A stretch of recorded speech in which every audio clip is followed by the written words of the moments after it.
Okay, on behalf of Bryant's Alumni Association, welcome to our last webinar for the spring, designed to share alumni professional expertise with Bryant graduates and students.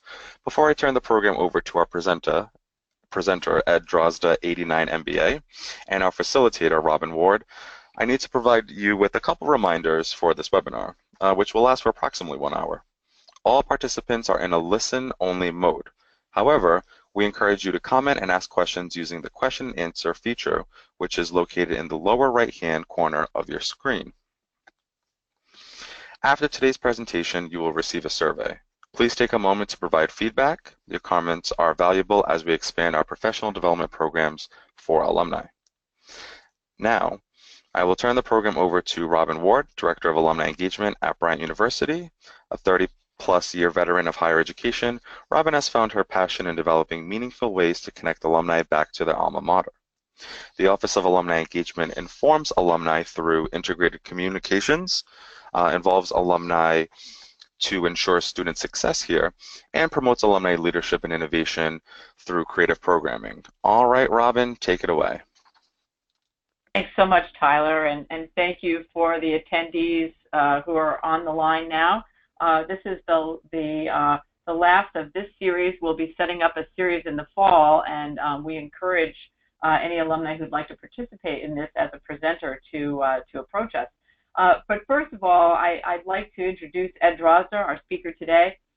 Ed is a proud graduate of Bryant's master's program, and he is the small business doctor. And in this role, he strives to improve the integrity and success of small business through the application of powerful diagnostic skills, deeply honed intuition, and fearless questioning. Since 2000, Ed has been helping small businessmen and women bring their dreams to fruition and has helped them maintain that success on their own merit. His Bryant MBA is in healthcare administration, so what happened before is happening now. It's a field that Bryant is growing strong in again. He's also a certified graduate of Coach U. So I'm happy to turn the microphone over to Ed for today's presentation. Nice to meet you. Now what? So Ed, welcome. Robin, thank you. Tyler, thank you to you as well, and to you folks on the call. I appreciate you being here this afternoon. You know, each of us has been on an occasion, a situation where we have met people, whether it be a networking event, in the grocery store, at your church, or any of a variety of places. And after meeting people, the question comes to mind, what do you do next? What exactly happens after you've met somebody? And particularly in the world of business, this is something that we really want to take into strong consideration. Following up is vital, plain and simple. If you really want something to happen, if you really want to have success in the opportunities that you've made by meeting people, you have to follow up. And there's not a heck of a lot of people out there who really do not feel that they want to gain all that they can out of meeting new people, okay? So we'd all choose to follow up. That is to say, if we're sincere about the value of meeting people, then we're going to follow up no matter what the situation might be. Now, there's a variety of reasons why we might choose to follow up, and not everyone is exactly the same. In some cases, we're looking to build relationships. People, for example, let's use the example of networking events, because that's an opportunity, that's a place where in the business world we're normally accustomed to following up, or at least giving it consideration. So we're looking to build relationships. We're looking to meet people who we may utilize in our own businesses. We might use them as referral partners. We might use them in a variety of other capacities. But in order to do so, we have to build a relationship. We're looking to follow up with people so that we can get to know them better. The act of meeting them in an instant sense, such as at a networking event, is not sufficient to get to know people. So we follow up with the hope that we'll build a relationship with those people that seem to be a good fit for us. We also follow up in an effort to bolster our credibility. When you meet someone at an event and you're trying to present yourself in your best light, a follow-up says to that person, to those people, that you really have an interest. Maybe not an interest in any particular thing. It might not be that it's a particular interest in them, but it's just an interest in the well-being of the opportunity to have met somebody. So you bolster your credibility. You're actually letting people know that you're a caring person and that you have a certain amount of moral grounding and a genuine interest in others. And a third reason why we would want to follow up is an opportunity to improve our chances of business success. If we meet people in business, if we meet people at a networking event, for example, and we don't follow up with them, we've essentially left that stone partially turned. The old adage, leave no stones unturned, because you never know what's underneath, okay? So by taking the time to follow up, we create the opportunity that will improve our chances of success through that particular individual or individuals that we have met. If we don't follow up, we've thrown that opportunity away. And you know, the 6 degrees of separation and things of that sort, we've all heard this stuff before. What if each of us was one person removed from someone who could truly help us? And by help us, I mean somebody that could help us to grow our business, somebody that could help us to find the sorts of resources that we need to be more successful in our business. Someone who could truly be of benefit to us and we to them. What if those 2 people are you and I? I go to an event, I meet you, I'm inspired to want to follow up with you. I believe there's something of value there for me and for you, and I choose to follow up because just maybe, you and I are the 2 people that can benefit each other immensely. But again, if we choose not to follow up, we let that opportunity slip by. It's also important, and I think this really comes to bear more often than not. You meet people and you think to yourself, well, geez, I'm a business coach, and this person, well, you know, she's a stay-at-home mom. Why do I really care about following up with her? Okay? Well, the reality is the people that we meet directly may be the gateway to the real person or persons that we're looking for. Okay? How many times have you been in a situation where you've met someone who says, I can't help you, I can't use your services, I don't do that sort of thing, but my uncle, my aunt, my cousin, my best friend, so on and so forth, would really benefit from what you have to offer. So by following up and by engaging people, even though they may not seem like the most logical or appropriate fit, we might open up the possibility of someone who truly would be an appropriate fit. So again, leave no stone unturned, making an effort by meeting people initially is one thing, but following up is an opportunity to expose all sorts of possibilities, and we really, really, really have to make an effort to do that. Ed, it's Robin here. I just thought Yes. I'd jump in there. You know, I think that's an important point. I know that I sometimes come away from a networking event that we've had and think, well, you know, I'll follow up and say, you know, hello, good to meet you, but what's that next step? But I do think that as I've worked in alumni engagement, that we've been able to make connections over, you know, further and further away, especially with regards to people, you know, moving into new areas. And so it might not be just a business lead, but it might just be that sort of personal lead that you get when you know, you're welcoming someone new to the community. So although business is important, sometimes it's just helping someone with landing in a new personal space for them. Absolutely, it goes far beyond business. Business is a easy model to look at, but this certainly applies to anything that we do, anywhere in our community or the places that surround us. I appreciate that comment, Robin. You know, when it comes to meeting people and following up with them, there's 5 big excuses. I'm sure there's probably more. I'm sure others have experienced others, but these are the ones that I've seen repeatedly. It won't help me, or it doesn't matter. Okay. People like this have the experience, the past experience of, I've followed up with people before, it goes nowhere. Nothing happens. So therefore, it doesn't matter, and therefore, I'm not going to do it anymore. Okay? Some say, I don't have the time. It's a pretty flimsy excuse to say I don't have the time to follow up, because what you're doing is you're ignoring possibility. You're essentially saying, I will not take steps to improve my probability of success.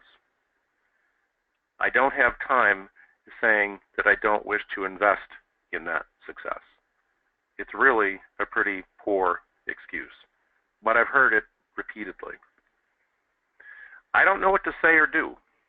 Well, as we'll see in a short bit, there is no particular script for it. It's not necessarily something you're going to study or read up in a book, but it is something that comes from your gut. It's a visceral response. It's that willingness to let people know that you appreciate having met them, that you have the desire to go further.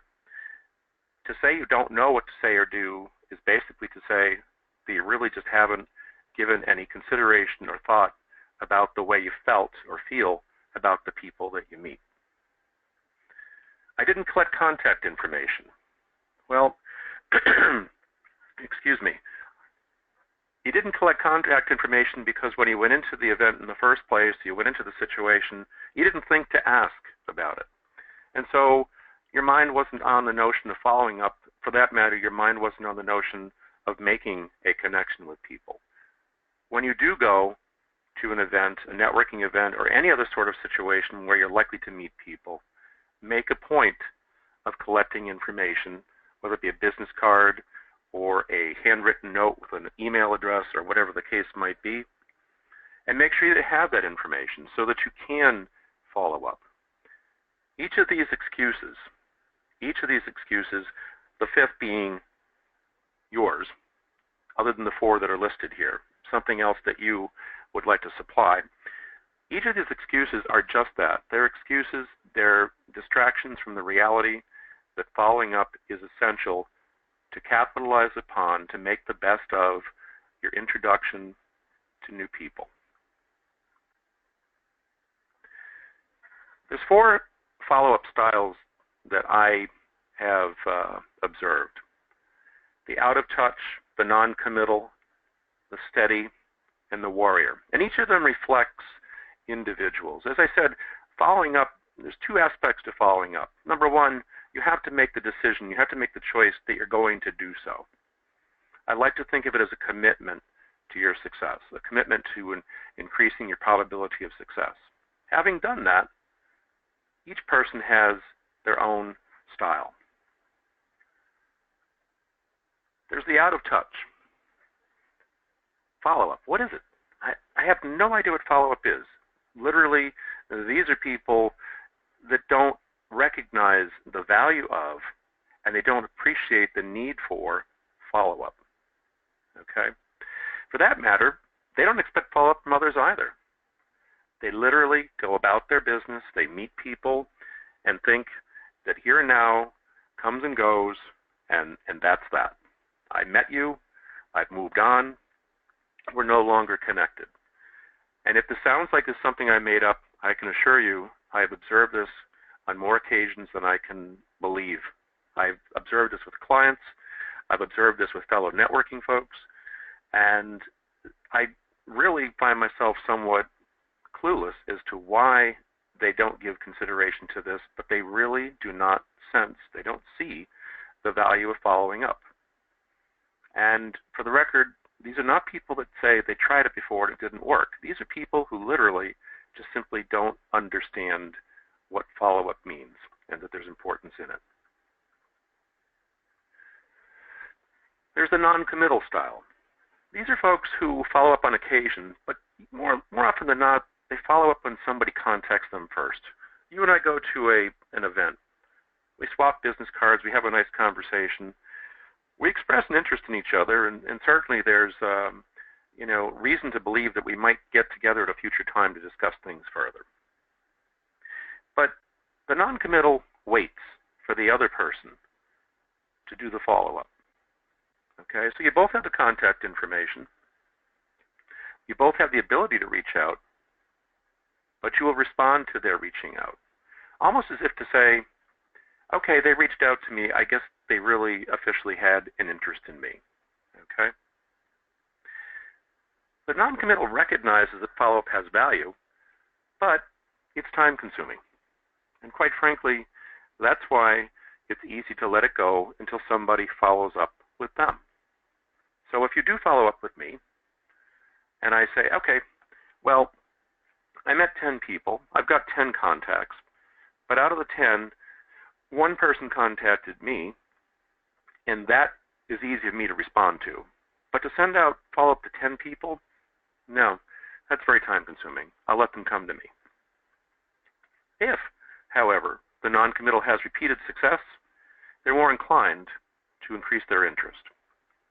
So, if the opportunities evolve, if for those people that do reach out to them, they find that they're getting opportunities they didn't have before, they're more likely to reach out of their own volition. My apologies for the cough. Yes. Ed, it's Robin again. I've got a question here. I'm wondering, and I think it fits here as well as maybe at the next slide. LinkedIn has been a game changer. It's been a game changer for us in alumni engagement at Bryant. It allows us to reach alumni and business connections that we might not be able to. Gives them an opportunity to either connect with us or not. Gives us an opportunity to message them. How do you feel in terms of, I was thinking, in terms of the non-committal, if you come away from an alumni activity, or excuse me, a networking activity, any sort of network. So you're coming away from a chamber dinner, or you're coming away from some sort of an affinity group. Do you connect with people on LinkedIn? How does that come into your strategy? My approach to LinkedIn is twofold. When I meet people, I often do ask them, either initially or at some point in future conversation, if they'd like to connect on LinkedIn, because obviously we have a variety of different connections that we can share, referrals that we can make, so I put that out there for people as appropriate. On the flip side, LinkedIn, I receive an abundance of requests from people whom I have not met, don't know, and I have a canned email text that I respond to them with, and that is basically that I value building relationships. Let's have a conversation and see, how we feel about how LinkedIn can support us. Ironically, 9 out of 10 of those requests never respond. So to the point of the value of LinkedIn, I believe when the two individuals, the two participants, are willing to engage in that, I think it's fantastic, because therein lies the commitment, to reach out through referrals and otherwise. For the people that are reaching out blindly to folks who, in my estimation, are probably in the process of trying to boost the number of connections that they have, I don't feel that way, because the majority of those people don't have an interest in making a phone call and having a conversation with you about the merits of LinkedIn and what it might do for the two of you together. Is that? Yeah, that sounds like that. I think that answers the question. I think that's a good strategy to have. So to follow. I think LinkedIn has changed their format somewhat in that you're really encouraged to make that connection and say what it is. But I agree that asking, making sure that it's going to be a worthwhile connection. Well, thank you. Right. Well, you're very welcome. So the next follow-up style, is the steady. This is somebody that recognizes the value of follow-up, and the key here is their follow-up is relationship-based. That is, they really sincerely care about building relationships. Okay. The alternative to this would be the folks, and we'll talk about it in a short bit, are those who are working from a sales-based perspective. Okay, but in the study really wants to follow up because they value building relationships. They really want to get to know people so that they're in a position to support them through offering referrals to be able to support them through perhaps using their services, support them in a variety of ways. And the only way to do that is to truly know the people, certainly know them better than you know them from meeting them at a one-time event. The study commits to following up with those they meet. That is their commitment. So, for example, and I would define myself as one of these. When I meet people at an event and I share my contact information with them, and I'm not saying I share it with everybody. There are certainly occasions where that opportunity doesn't come to pass, or it doesn't seem like the appropriate thing to do. But when I do make that commitment, when I share that information with people, I commit to following up, and I will make sure that I do that within a relatively brief period of time. I also, of course, appreciate follow-up from others. Now, this gets you into a conundrum sometimes because there are those people who demonstrate a tremendous interest in and desire to get to know you better and don't respond to your follow-up. Now, this is the place where the tough skin comes into play, and I'll have to admit that I have not yet developed a tough skin, and after all these years, I don't know when I ever will. But following up is not necessarily a two-way street. For the study, the hope is that their commitment will be reciprocated, but that does not, of course, necessarily mean that it will be. When the reciprocation occurs, obviously, then the potential for opportunity evolves. The study, most importantly, has developed a system or adopted a follow-up system that works for them. And the key here is a system that works for them. There's really no practical way to say what one should do. Everybody has a different design. For myself, I will follow up with an email. That email will either be responded to or not. If it is responded to, I'll suggest that we follow up with a phone conversation, a cup of coffee, depending on the location, and so on and so forth. If I find that the email is not reciprocated, I will make two more efforts because, of course, in this day and age, we do know that a lot of mail goes to spam. We know that we sent it, but we don't know that it was. So in those cases, I do give it a few more opportunities to make sure that it hasn't slipped into a spam folder or routed through a channel that did not get to the intended recipient. Failing at the third time, in my case, that's when I stop. Naturally, there are those cases where people thought otherwise. They had the impression that following up would be great when they met you, but they realized after the fact their enthusiasm has waned. It's not what they thought it was, and you have to decide, of course, what is practical for yourself, just how long and how far you want to go with the effort to reach out to these people. The last style is the warrior. These folks are committed to ultra-vigilant follow-up, and I want to start by saying these are folks whose sole purpose is sales-based. They are trying to get a sale.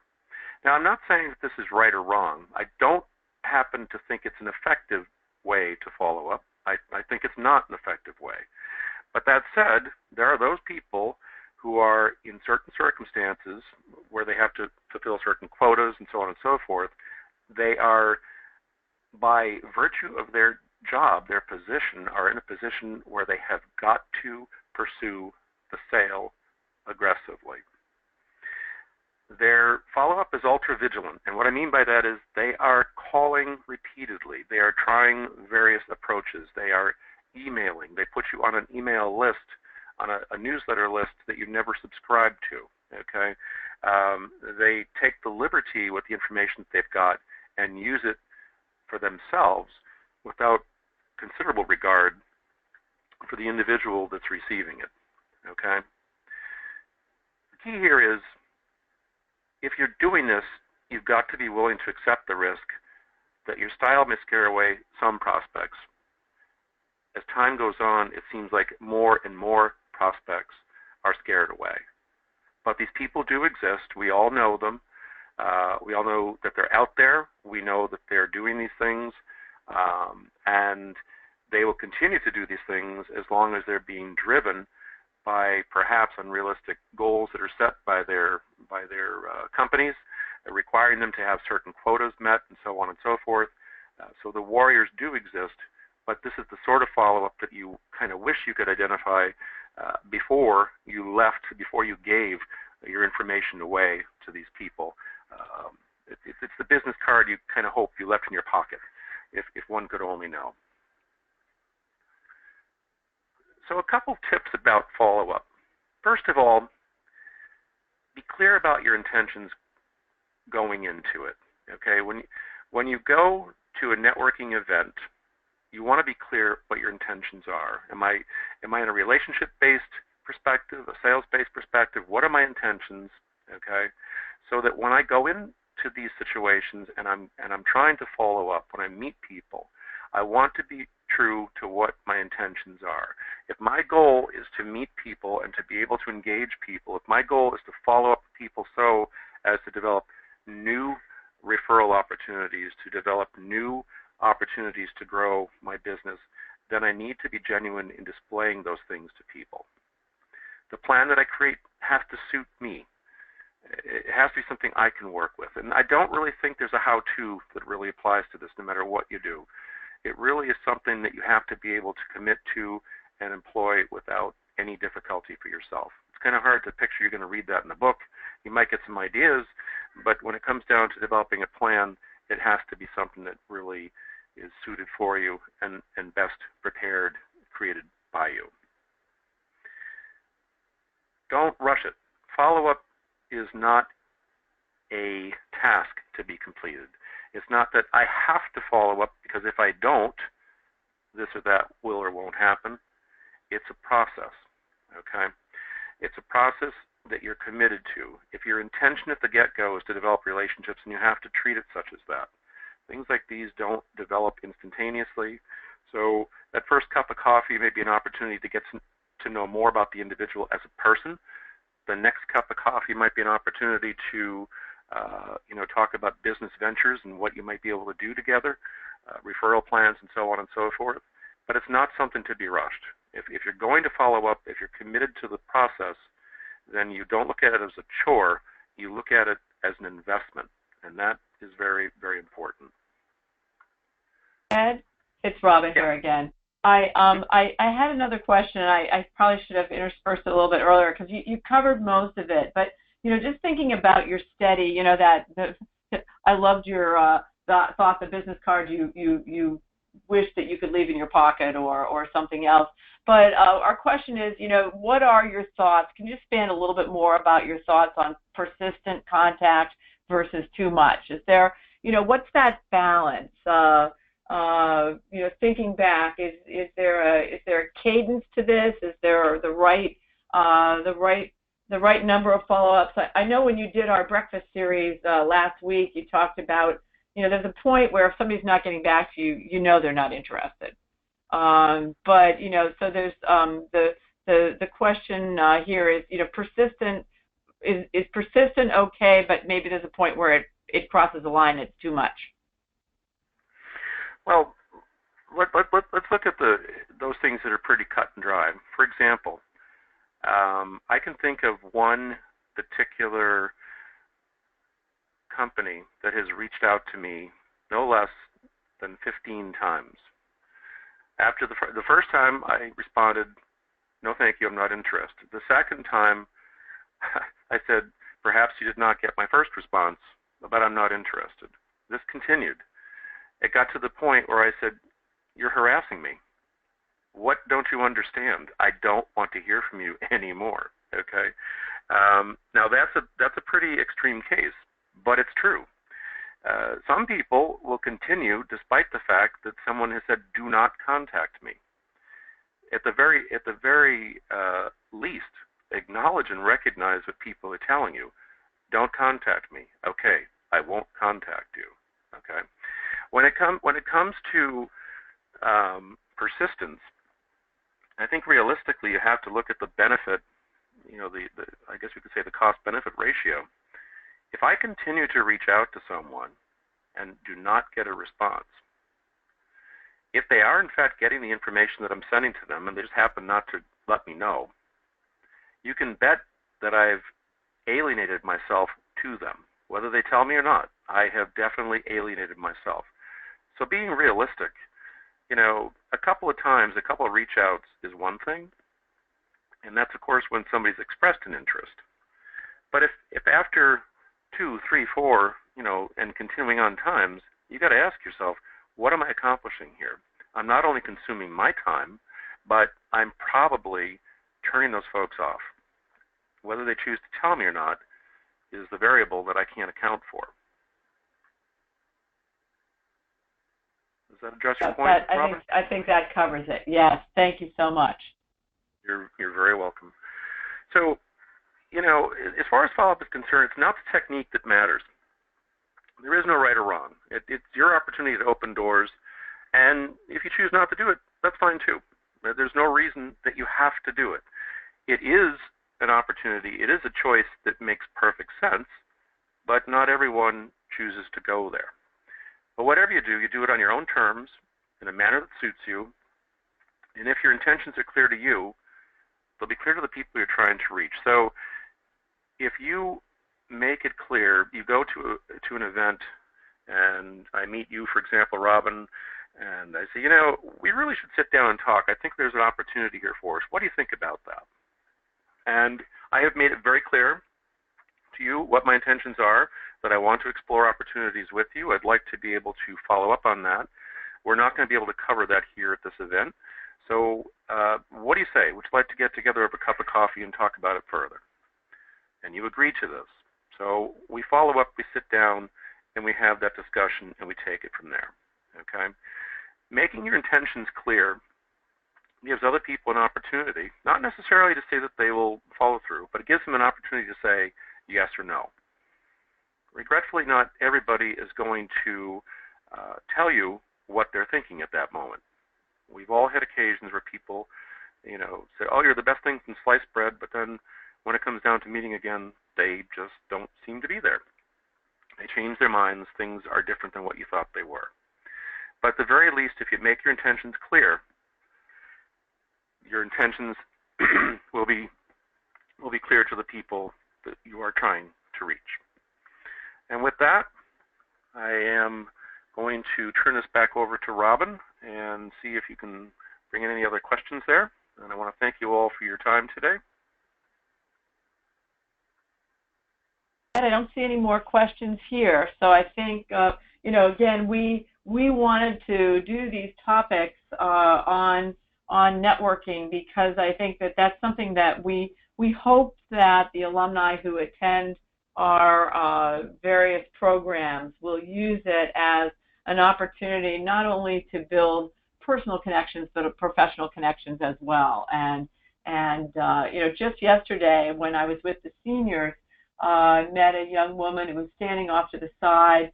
Turns out she was a little older than the other 22-year-olds. She was graduating in the class of 2017, but she's moving to San Diego. So right away, I knew that we could connect her with the San Diego network. So we will encourage people to use their alumni network. I'm going to turn the ball back over to Tyler Brum, who's on the line in another office here at Bryant, and we'll close up our session for today. Thank you very much. Tyler, are you there? I am. Thank you guys so much. And just echoing what Robin just said, we do host many networking events throughout the year, a lot of them New England, but we try to make it cross-country. If you visit bryant.edu/alumni events, that's bryant.edu/alumni events, you can look at what events we have planned for this summer. So just closing up, on behalf of the Bryant Alumni Association, I'd like to thank Ed and Robin again for a great presentation. Most of all, I'd like to thank all of you for joining us today. Please look out for a survey in your email after this webinar concludes.